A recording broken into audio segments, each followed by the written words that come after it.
Peter Kearns, Vice President of Customer Solutions from 180 Commerce. Client.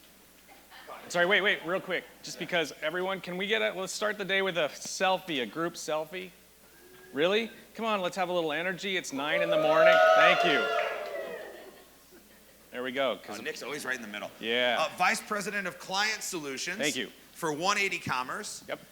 He's on our board of advisors, and I know this is all on his second slide. And he used to be an he is an ex-Amazonian. Yes. So I'm welcome Peter to the stage, and thank you for coming. Thanks, Jeff. Great to be here. Good morning. We're gonna do just a quick test. I want to make sure that I don't do what they did yesterday, which is like, what?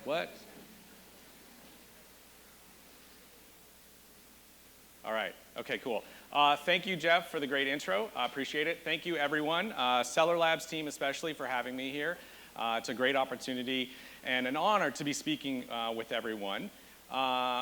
Today we're going to talk about momentum. And yesterday there's a few things. I took some notes from some of the things that were in the presentations that I think really struck with me.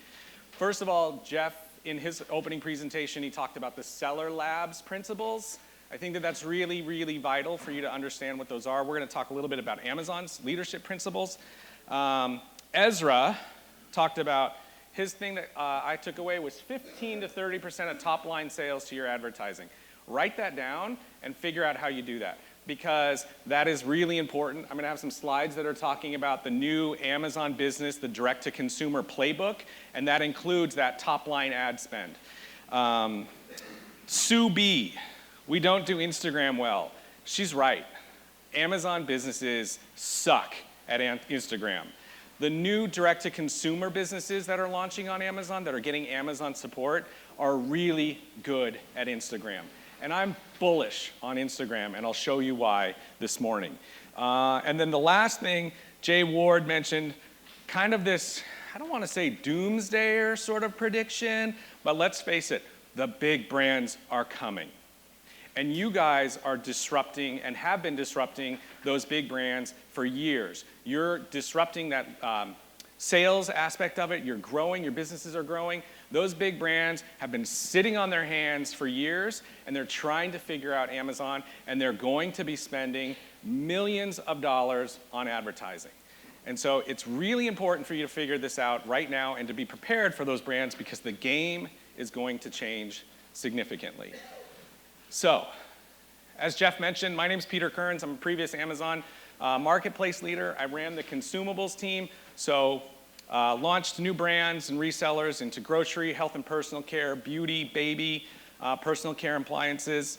I am currently the Vice President of Client Solutions at 180 Commerce. We are a complete brand management and strategy agency. We are a hands-off-the-wheel solution for brands that need help running their marketplace businesses. We also support Jet, Walmart, and eBay, and probably soon to be coming Instagram. I'm also on the advisory board with Seller Labs. I did it. There we go. So today, what are we going to talk about? First thing I want to talk about is why Amazon businesses fail. I think it's really important to understand how these businesses are failing. It's also important to define failure and what I personally think is failure on the Amazon marketplace. We're going to talk about a flywheel and what the flywheel is and why you need to understand that. We're going to talk about Amazon's flywheel, arguably the most famous business flywheel out there. We're going to look at a couple of other flywheels, and it's not just Amazon, and it's kind of reinforcing that message on why you need to be running your business with a flywheel strategy. Then we're going to talk about those new rules for Amazon businesses, both resellers and brands. We're going to look at some business flywheels that we've been working with, the brands that we've been working with, give some case studies on that, and then just end with talking about some ways that you can create energy. All right, why do businesses fail on Amazon? First, let's define failure. First failure that you're going to think of, big one, you get suspended, Amazon pulls the plug on your business because you violated their terms of service. That's stupid. You should never get that. It's easy to keep your business from not getting suspended. Understand the Amazon leadership principles. You need to learn and adopt them. We'll talk about them in just a second. The other is you're not growing. And the reality of it is, if your business is flat, I'm going to tell you your business is actually down. Because the amount of growth that Amazon is experiencing, both in traffic, Prime users, and sales, is significant. They're going like this.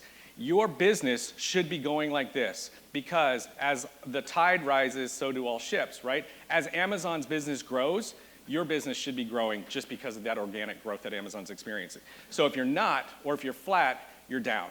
And you really, really should be asking yourself, what's going on? Why isn't my business growing? And one of the reasons why your business isn't growing is because it's probably not working on a flywheel concept. So first, the leadership principles. Oops, wrong way. So we're not going to go into them. I'll give you a moment to read them. If you're not familiar with them, at my company we have a hashtag GTS. It's Google that, right? Google it. There's books written about them. There's articles written about them. These are the 14 guiding tenets that Amazon uses every single day to run its business. I can tell you, if there's any Amazonians still in the room, that they will tell you that this is everything that they do every single day on how they run their business. Customer obsession being the #1 most important thing. For today, the most important leadership principle we're going to dig into is bias for action. Speed matters in business. Many decisions and actions are reversible and do not need extensive study. We value calculated risk taking. Keyword there is calculated, but for the sake of today's presentation, we're talking about speed. Speed matters in business. When you look at everything that's occurred in e-commerce over the last 20 years, it's been relatively fast. It's going to get even faster, especially as the grocery industry explodes. And there will be more technology advancements for e-commerce in the next 5 years than there have been in the past 20. As businesses, technology, grocers, they work hard to solve that grocery problem of last mile delivery, perishable and frozen. So things are going to get even faster than they already are today. And so you, as a business, as an Amazon business, need to understand that flywheel concept. Has everyone heard of a flywheel? Everyone understand it? Raise your hands. I'm guessing no one's heard of it since no one's raising their hands? Okay, cool. So everyone pretty much knows what it is. I don't. Thank you. All right, so let's talk. What is a flywheel? It's a pretty classic business concept. It is basically a wheel that takes huge effort to move. So you're launching your business. It takes a lot of energy and a lot of momentum for it to start moving. As you continue pushing, it drives momentum and it continues to speed up. It's a self-reinforcing loop that's comprised of key initiatives that if you put the energy into those specific initiatives, the wheel starts to spin faster and it starts to gain momentum. And it allows you to create momentum that will create a long-term business that drives success. Arguably, I would say the most famous flywheel in business. Come on. Okay. I'm not the only one. Vocally self-critical, Terminus, you guys need a better clicker. Amazon's flywheel is arguably the most famous flywheel in business. This was written on a bar napkin by Jeff Wilke and Jeff Bezos. Everyone knows Jeff Bezos. Jeff Wilke is really the one that's running the show at Amazon now for what we're doing. He's the CEO of the Amazon, the retail side. This flywheel is amazing. This flywheel is why we are sitting in this room today. Without this flywheel, none of us exist. The concept is, okay, if we create a better customer experience, then people talk about that. Better customer experience drives more traffic. More traffic will attract more sellers. More sellers drives better selection. At any point you infuse energy into this flywheel, it starts to move faster. Well, they augmented their flywheel by saying, okay, well, let's do this. We're going to add a lower cost structure with lower prices, and that fuels even better customer experience. And it starts to go faster and faster. Let's take a look at the marketplace. So, the marketplace. Amazon starts by selling books. And then around 2005, they said, okay, let's expand. Let's start looking at other categories. Let's go to toys.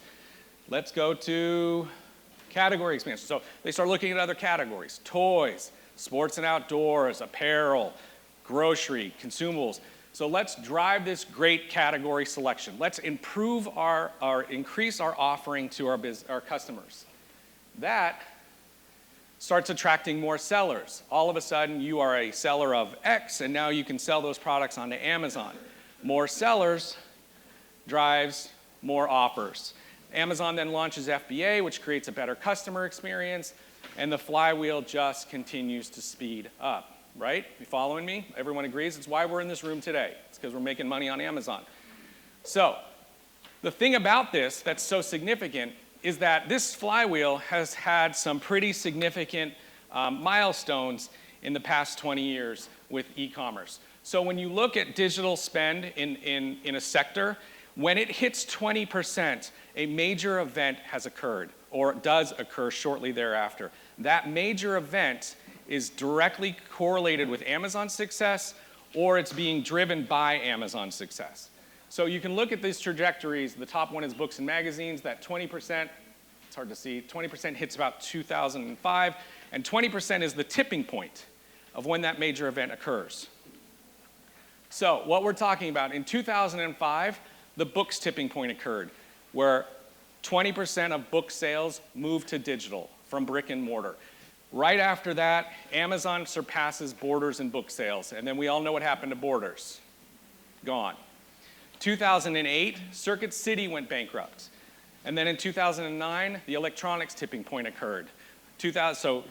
Circuit City goes out of business, all of these brick and mortar stores are gone, now people are going to Amazon and buying the products online. 2015, sporting goods, tipping point occurred. 2016, shortly thereafter, the Sports Authority goes bankrupt. Just this year, the apparel tipping point occurred, and Amazon surpassed Macy's for apparel sales. You can see how this flywheel has been hugely successful. So successful that now, in 2017, 44 cents of every dollar was on Amazon, on e-commerce spend on Amazon. Analysts predict that it'll be 58 cents in the next year and a half. Almost 60% of all US e-commerce sales are going to be driven by Amazon, going to be driven by you. So let's look at another flywheel. We all know about Whole Foods, right? Everyone was like, ooh, Amazon bought Whole Foods. Got a ton of press, massive press. And all of a sudden now Amazon has got 417 brick and mortar locations, which is great, and it dominated the press. The real story behind this, though, is what it gave Amazon was access to their catalog. The 365 everyday value meal. One of the last things I was working on when I was at Amazon was we were trying to launch Whole Foods as a third-party seller because all we wanted was access to this. Now, granted, buying Whole Foods gives Amazon a whole lot of other opportunities, but this particular brand was so important, and it goes back to that selection. You have the right selection, it's going to fuel the flywheel. So Amazon buys Whole Foods. What's the first thing that they did the day one that they bought it? Anyone? That's right. They lowered prices. 43% on some items. The very first day. That creates a better customer experience. Oh, but then they go and move that catalog into Prime Now. So now you can get your quinoa salad, your organic bananas, and your beets and everything delivered in an hour. Pretty awesome. Anyone buying Whole Foods through Prime Now? I would, except for we don't have it in Montana. And then they do another thing. They drive that treasure truck and park it in front to drive more awareness, to drive more traffic. So this continues to speed up that flywheel. Significant. How significant? According to an article from One Click last fall, in the first 4 months, that brand did $10 million on Amazon, and it's experiencing 9% week-over-week growth. That's significant, just by adding a brand to your selection.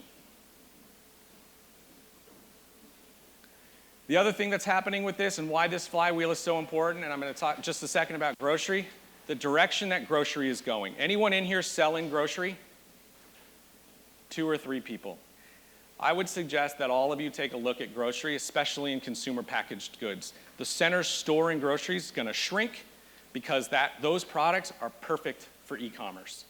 And so what's happening in 2013, in 2017, grocery e-commerce sales was $13 billion. It's expected to hit 100 billion by 2025. It'll be that 20% tipping point. And we all know what happens based on previous examples. Who benefits? Amazon, everyone in this room. So it's really important to be paying attention to this kind of growth in these types of categories. Another flywheel, Uber. This is an interesting flywheel that I really liked, partly because I remember it while it's in action. Uber basically was like, we need to buy riders. Because if we buy riders, we'll need more drivers. If we have more drivers, it creates a better SLA, service level agreement, for our riders. Meaning, I'm going to get a car in a minute instead of 5. And so better rider experience means more riders, means more drivers. More drivers means that we can then start to expand our business offerings into things like delivering people's food and groceries. So this flywheel concept, it's not new. But how you apply it to your business is, because it's your business and you need to be creative about it. You can look at this and say, it worked. I remember when Uber launched, I was walking to the light rail in Seattle and this woman comes up to me and she's like, why don't you get a ride home instead? Here's $20 for Uber. Like, done. So they were handing out gift cards. They're buying riders. And then to get more drivers, they subsidize the wages. They buy the drivers. So it just fuels that flywheel. Another flywheel that I think is pretty interesting is arbitrage. Anyone in here sell arbitrage or start on Amazon as an arbitrage seller? Right. That success was fueled by the brand's off Amazon flywheel. They're driving traffic to their brand. That brand awareness is transferred to Amazon. You're able to get that product. It's an in-demand product. You're able to get it with a better price due to your creative sourcing with arbitrage. I've heard of some really amazing creative ways of getting products at a lower price. And then you're able to create a better customer experience than that brand by putting it into FBA. So arbitrage is arguably the benefit of arbitrage, or the success of arbitrage, is all because of those brands' flywheels. The challenge with Amazon businesses is that up until recently, it's two-dimensional. What that really means is that you basically buy products and sell them. Sorry, I just got to get a drink of water. And it's really difficult for Amazon businesses to create a flywheel. You can't buy reviews, you can't buy customers, you can't subsidize wages, you can't do the things that some of these other businesses. You can't go out and acquire Whole Foods and get access to a brand like 365 Everyday Value. Or can you? So, one of the most difficult businesses, or one of the most difficult things for Amazon businesses is just to create this flywheel. They're two-dimensional. You basically purchase and sell products. Big challenge, it's Amazon's customer. You don't control all the aspects of the flywheel, which I just talked about. Another big aspect and challenge is MAP pricing. Everyone in here knows MAP. Everyone in here follows MAP. It's really challenging because one of the elements of that flywheel is lowering prices to create a better customer experience. But you can't lower prices if you're following MAP. And if you're a retailer, if you're a brand and you have retail agreements, you can't go on Amazon and start selling your product for a lower cost or lower price than your retail distributors or retail locations are, because that screws things up for your retailers. So sticking to that price is really hard because of driving to fuel your flywheel. It's one of the reasons why if you sell to Amazon retail, they will never negotiate on the buy price, because they need to be able to lower that price because they're going to want to compete with other sellers and they want to continue to drive that flywheel. The other challenge of creating a flywheel is catalog limitations. Where brands are going today is a much different. They're eliminating that wholesale channel. They're going direct to consumers through marketplaces, and they don't need resellers anymore. Or they're creating exclusive distribution agreements with 2 or 3 authorized sellers. So your access to these brands is becoming limited. The other big challenge, and I will say that this is one of the reasons why businesses fail, is your access to free cash or cash flow that allows you to continue to expand your inventory. Your business will win or lose based on your access to cash. Be able to continue to reinvest in your inventory or continue to invest in technology to help your business run smoother, faster. So these are really challenging aspects for Amazon businesses. As I talked about, there's these new rules for brands. There's a direct-to-consumer playbook. And I think it's really important that if you're a brand in here, how many in here are brands selling your own private label? Keep your hands up for a minute. Drop your hands if you have the trademark. I mean, if you don't have the trademark, sorry. Yeah, okay, good. And then drop your hands if you don't have like website, Instagram, and all that stuff. Okay, good. So a lot of you are hopefully following this. The new rules for brands. You've identified that marketplaces provide instant access to customers. There's two things you need to keep in mind with that. First is that if you're not on Amazon and your product has created any kind of demand, it will end up there. So if you're trying to figure that out, do it fast. You need to have a strong marketplace strategy.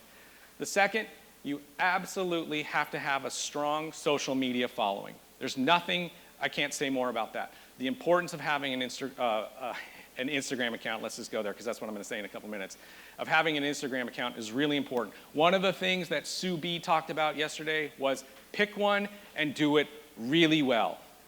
So pick Facebook, pick Instagram, Snapchat if you're trying to get to a younger, if your product's targeted to a younger demographic, Pinterest, all of those sorts of things. So have a strong social media following. Have a completely different mindset to succeed on Amazon. You need to take what you've been doing, throw it out the window, and start looking at how you're running your business today. When I was at Amazon, I was doing pretty well in my first 6 months, and then one of the directors called me in and said, hey, look, you're really good at what you do. You're relying on the success that got you here, that got you in the door, that got you the job. That success, those behaviors are good, but they are not going to be what keeps you growing. They are not going to be what fuels your future success. You have to reinvent yourself. And so in many cases, that's what's happening right now with this direct-to-consumer playbook that's going on. You have to have a different mindset. You have to be creating personalized products and content. And it has to be purpose-driven. And your company mindset has to be around that. If you're going to connect with millennials, your product better have purpose. My glasses, Warby Parker. Every time you buy a pair of glasses, they donate a pair to somebody who needs one. Tom's shoes, same sorts of things. You buy a pair of shoes, and they donate a pair. Purpose. Millennials believe that they can make a stronger impact in our country through their purchasing power than through their voting. So you have to have a purpose-driven product. If you have a private label product that you're basically just selling on Amazon and you don't have a purpose behind it, figure it out. The other thing is your personalized products. Personalizing your product is really, really important. You have to figure out how to connect with the consumer in a way that's not just saying, here's my widget, buy it. One of the things that I saw that I thought was most exciting was Lay's. Lay's has this great campaign right now. It's Smile with Lay's, and they have this bag, and it has this funny face on the top of the bag. And then you put the bag in front of your face, and you take a selfie with it. We were in the grocery store, and my 6-year-old son, William, he walks up, and he's like, Dad, check this out. Holds this bag up, makes this crazy little face, and he's like, look at these chips, and he throws it in the shopping cart. He connected with that product in a way that I would never have thought of before, but all they did was change their packaging.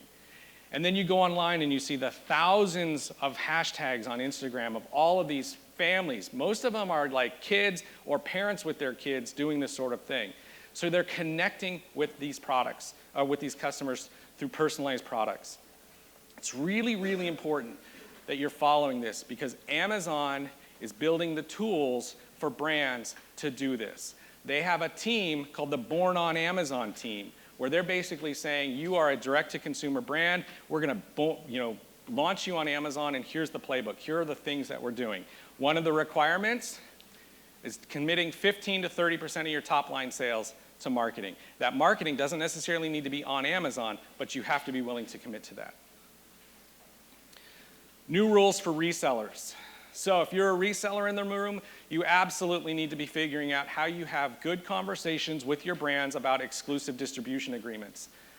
As you saw with that Whole Foods example, you control the right selection, your flywheel will continue to speed up. Brand 2.0 on behalf of the brands. Brand Registry 2.0 on behalf of the brands.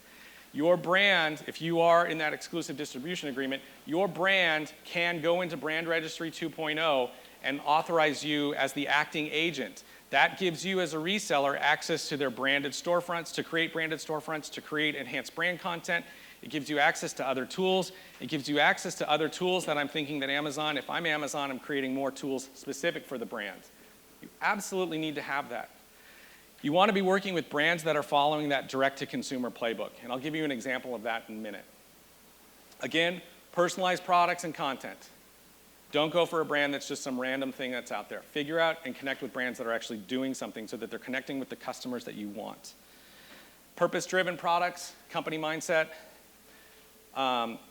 SPA, sponsored product ads, campaign matching. Ask your brands that you're working with to match the money that you're going to spend on sponsored products. It's really important. Understand what's happening in the market so that these brands have the ability, so that you are their trusted advisor, you have the ability to coach them on how to be successful on Amazon. And one of them is talking about what's going on, the dynamic and how it's changing on Amazon, and how you can continue to help that brand maintain their share. And then social media. I'm huge on social media, but I'm not huge on all of them. I am absolutely huge on Instagram. I love Instagram, and I think that this is going to be an opportunity that all of you in this room should be sitting at saying, we should do this. I think in a couple of years, I could be totally wrong, but I do think in a couple of years, there will be the same kind of shopping experience on Instagram that you're getting through the marketplace on Amazon. One of the reasons, 200 million accounts visiting one or more business profile daily. Let that sink in for a minute. 200 million. How many Prime members are there? 100 million. Twice as many Instagram users going to a business profile daily. Instagram's in the current in beta testing right now of technology that will allow customers to enter their credit card information and check out through Instagram. Right now, it's pretty clunky. So, for brands, you launch your brand on Amazon. That's never going to leave my vocabulary. You launch your brand on Instagram, and you create followers. J.Crew's a great example of a brand that's really starting to kick this flywheel into motion. They've got 2 million followers between J.Crew men, J.Crew women, and they can sell their products. Right now, buying a product on Instagram, anyone buy a product on Instagram? Yeah, other than like 3 or 4 of us. It's a little clunky. It's actually like 6 clicks. You click on this, you touch that, it takes you, you're still in Instagram, but it takes you to their website. And then you got to pick the color, you got to pick the size, you got to enter in your credentials. It's really clunky. It's only a matter of time where that becomes click to purchase. Your iPhone case, oh, I love that iPhone case, done. I love that MacBook cover, done. Those shoes, size, color, done. And that is going to continue to improve. It's going to continue to drive customer adoption and sales through Instagram. The other thing that J.Crew's doing for their flywheel is they have a marketplace. Did anyone in here know that? No. Because the way that they're doing it is very quietly and really, really, really smart. They're working with brands that they want. They're curating their selection and putting it onto jcrew.com. And so you see these other brands. They're not the J.Crew brand, but they're really good brands, and J.Crew's bringing them onto their marketplace, allowing them to sell these products without having to invest their cash into inventory that's untested. They think there's demand, but they're not necessarily sure that it's there. So they launch this marketplace. Having the right selection is really, really important. There is a bit of a selection war going on right now between Amazon and Walmart. Walmart bought Bonobos. What does that do for Walmart? It puts Walmart in the middle of the men's section in Nordstrom. Exactly. Amazon bought the doorbell, thank you. So now all of a sudden Amazon has that selection. So bigger retailers, bigger businesses are fighting for selection. I know that there are businesses out there right now that are looking to acquire Amazon brands for this particular reason. So having the right selection is really vital. What do you do? Wait, where did it go? Really? We're missing a slide. Maybe it didn't move. I'm going to go out of order so I can find the right slide. There we go. Okay. What do you do if you're a reseller with Instagram? You follow REI and Backcountry.com's model. REI and Backcountry.com are great resellers. I live in Montana. I'm super into the outdoors. I spend a ton of dough on gear, and I follow these guys pretty closely. The significance about what they have here is their followers. huge numbers of followers. REI has almost 2 million followers, and Backcountry has close to 450,000. The thing about this is that they are taking that page out of that direct-to-consumer playbook, purpose-driven, great products, personalized. One of the most successful things that REI did was choose to stop selling on Black Friday, hashtag opt outside. Their message was that we believe in what we sell, and we believe in our people, and we believe in the environment and getting outside and being active more than we believe in making money. And what that did was just create this halo effect, fueled their flywheel because it's a good, positive customer experience. Because me, as an outdoorsman, I want to go outside and stand in line and get a Samsung TV for $50 at Walmart. That makes me more invested. Hashtag customer for life. And these are resellers that are growing. So while there's this talk about the brands taking over and how resellers aren't going to be around in a couple of years, I think that if you're doing it the right way, you're going to be successful. I'm going to go backwards so I can get this right. So you have to figure out, as a third-party seller, you have to create ways to inject energy into your flywheel. Product selection, we talked about that. You understand what I'm talking about there. Pricing, there's challenges and limitations with that. You can figure it out. You can get creative. Social media, Instagram. That's why I took the selfie. I'll go post it on there, and who knows what will happen. Probably get some likes or something. The customer experience. Make sure that you're killing it on the customer experience. I was in New York last week at a conference. I went to the Patagonia store because I needed to buy a backpack, and I didn't buy it in the Patagonia store because they were going to charge me sales tax, and we don't have sales tax in Montana, so I was like, oh, I'll go back and buy it in Montana. They didn't have it.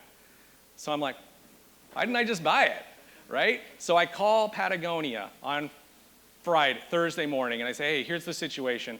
I need this backpack because I got to go to Atlanta on Monday. And she's like, oh, just give me a second. No problem, it'll be there tomorrow by 3. Right?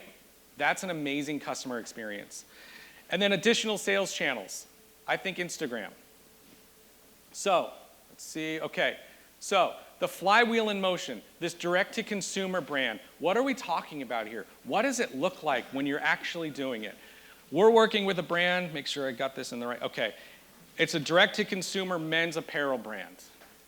It's pretty popular. They've done a really good job. I'm just going to push these all out because I think they're in the wrong order. They've done a really good job of creating traffic. They've got almost 90,000 followers on Instagram and Facebook.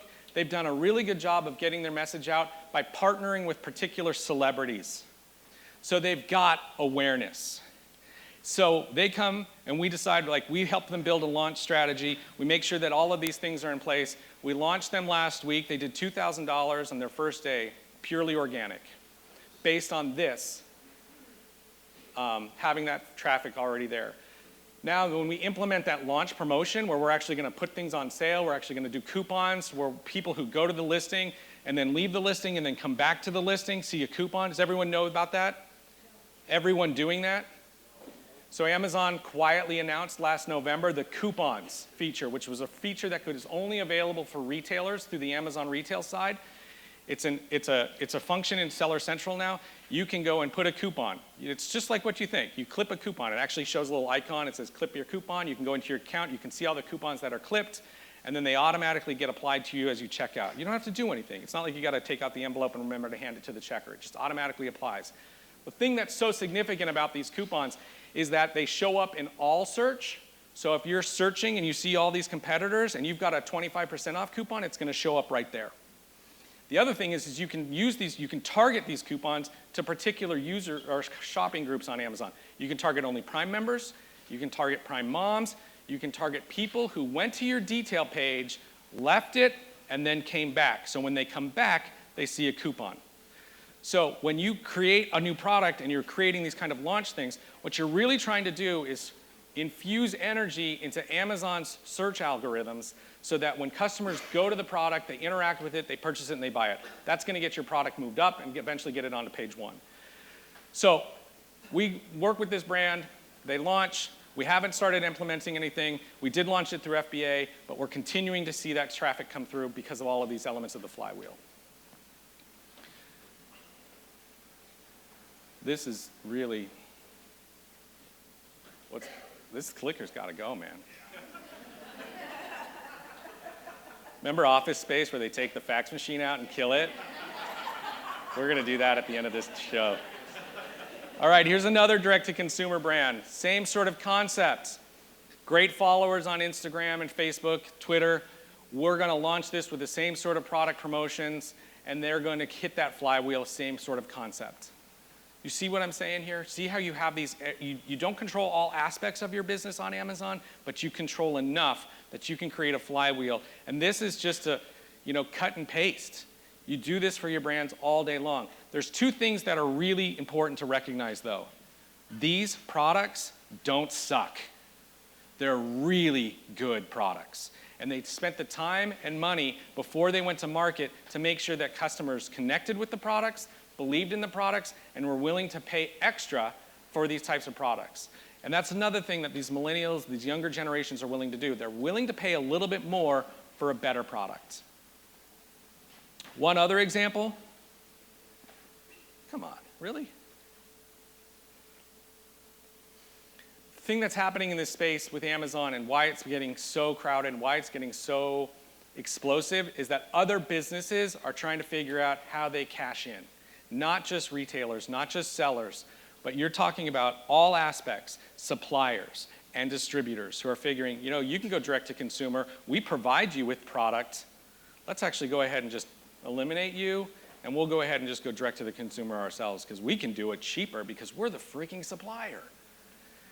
Distributors are the same thing. As you go up the supply chain, especially in certain categories that have years and years of really broken distribution channel models, if you go up the supply chain, it drops the price in terms of how you're getting it. And so working with a distributor that has access to 20,000 SKUs of really good, trusted brands. Their flywheel model isn't necessarily about tapping into Amazon to drive sales for their products. It's about how do they turn their business from sending cases to sending eaches. You get what I'm saying? No, individual units. Instead of a case of beer, they're sending you a can. And they're able to go higher up in the supply chain, which means that they're able to get the product for less, which means they're able to move it into FBA. Because there's a lot of products that are out there that are higher cost because of the size and weight, and so they're not in FBA.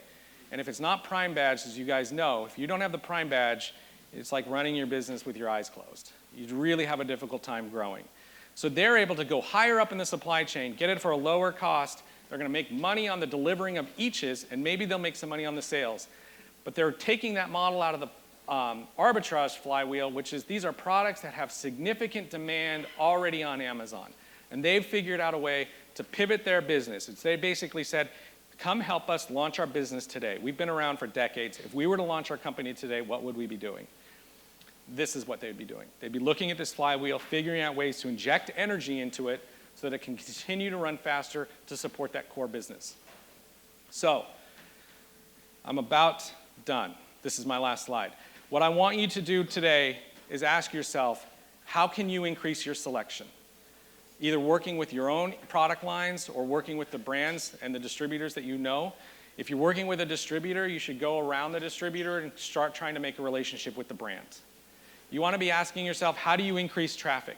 Amazon advertising is going to continue to grow. The tools and services that they continue to offer are just going to get better and better. One of the big reasons why that is you look at the delta between Amazon ad revenue and Facebook ad revenue and Google ad revenue, and it's wide. It's significant. Last year, Amazon ad revenue, I think, was about $2 billion. They experienced 148% year-over-year growth. So those tools are going to continue to get more advanced. The other thing, they're going to get more expensive because those big brands are coming. They're going to continue to pump millions and millions of dollars. They're going to take this off brick and mortar, off digital ad spends. They're going to migrate them to digital. They're going to migrate them over to Amazon because they are so concerned about your businesses disrupting theirs. One small Amazon business may not be a big deal, but the reality of it is there's millions of them. And that has the ability to take significant share away from these legacy brands who have basically been sitting on their hands. The other thing you need to be asking yourself is, how do I lower price and costs? And at what point do you lower price and costs? Figure that part out. Do you lower it at the beginning when you're launching a product? Do you do it during key times? Prime Day? Do you do it during Cyber Monday, Black Friday, figure out a good pricing strategy. And then the fourth thing, figure out how to improve the customer experience. Here's the thing. A few years ago, everybody wanted their products within 2 days. Now it's the norm. If you can't get your product in 2 days for free, it's a bad customer experience. I was talking to somebody yesterday who was talking about Prime Now, and it's supposed to be in an hour. And at 90 minutes, that customer started getting frustrated. Think about that. The norm is going to be, how do you get your product in 2 hours?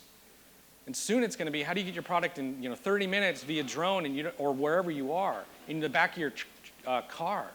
So you have to be asking yourself, how am I going to continue to improve customer experience? Because that Jay Ward, as they continue to show that momentum in terms of the customer expectation, same sort of thing for you. Those are the last things I want to leave you with. I appreciate your time. Here's my contact information. If you have questions, please feel free to email me. I love talking about this. I love helping sellers be successful. A couple of weeks ago, I was at a conference and some guy came up to me and said, because of your presentation, completely changed the way I do my business, and gave me a hug. That, to me, is a win. And so if I can help you, feel free to reach out. Thank you.